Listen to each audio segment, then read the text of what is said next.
मत बुरे कर्म। अरे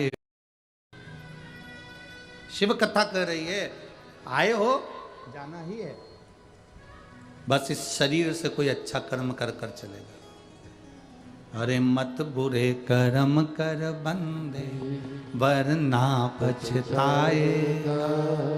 भगवान की आंखों से तू बच नहीं पाएगा, तू बच नहीं पाएगा।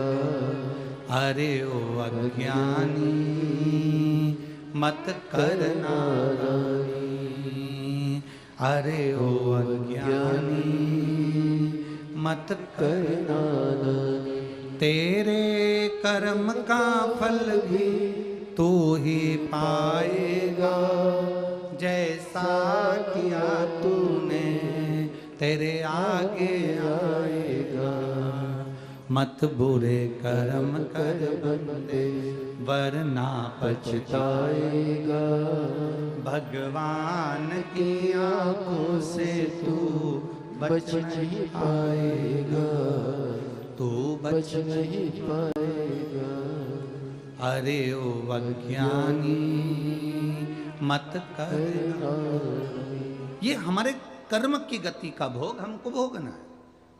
हम पहले भी कथाओं में कहे और आज फिर कहते हैं, वेद पुराण से नहीं डरना, बिल्कुल मत डरो। धर्म और शास्त्र से नहीं डरना, बिल्कुल मत डरो। अपने घर के बड़ों से नहीं डरना, बिल्कुल मत डरो। तुम एक संत साधु से नहीं डरना, बिल्कुल मत डरो। सन्यासी तपस्वी से नहीं डरना, बिल्कुल मत डरो। तुम अपने रिश्तेदारों से नहीं डरना, बिल्कुल मत डरो। कौन कहता है डरो? शिव महापुराण की कथा कहती है तुम किसी से मत डरो, पर इतना ध्यान रखना अपने कर्म से जरूर डरना, क्योंकि कर्म का भोग तो परमात्मा को भी भोगना पड़ता है। कर्म का भोग परमात्मा को भी भोगना पड़ता है।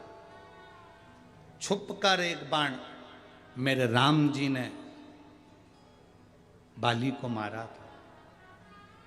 एक बाण छुपकर मारा था, वो बाण का फल भगवान राम को कृष्ण अवतार में चुकाना पड़ा।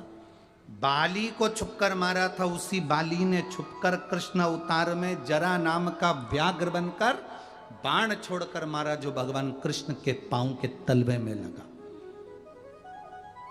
माता जानकी जी ने एक चिड़िया को कैद में रखा था, तो मां जानकी को कैद में रहना पड़ा।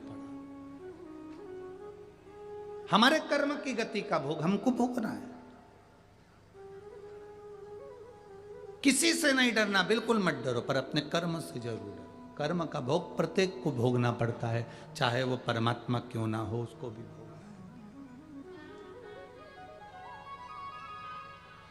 कुछ अच्छा करते चलिए जीवन में। मेरे भोलेनाथ जी की कथा ही यही कहती है, शिव महापुराण कथी यही है। तारकासुर के 3 बेटे तारकाक्ष, विदुमाली, कमलाक्ष की तीनों को समझाया भगवान शंकर ने। तीनों को समझाया, देखो तुमने 3 पुरी बना ली, तुम्हारा 3 महल बस गया, 3 नगर बस गए। तुम 3 नगर में आराम से रहो, अपना आनंद पाओ, भगवत भजन करो, कीर्तन करो, पर वो मानने कोई तैयार। उपद्रव पर उपद्रव। भगवान शिव से देवताओं ने विनती करी, शंकर भगवान ने सारे देवताओं से कहा कि तुम पशु बन जाओ।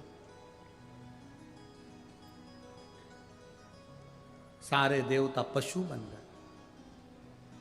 शिव उनके पति बन गए। पति का मतलब क्या होता है? भरण पोषण करने वाला।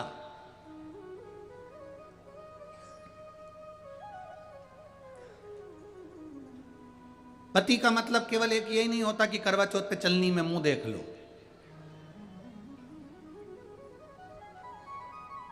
पति का मतलब होता है भरण पोषण जो कर रहा है, तुमको साध कर चलना, व्यवस्थाएं करना, बच्चों को संभालना, सब कुछ, बच्चों की पढ़ाई का स्मरण कराना। देखो, पिता में और माता में एक बहुत बड़ा अंतर है मेरी जीजी और मेरे जीजाओं।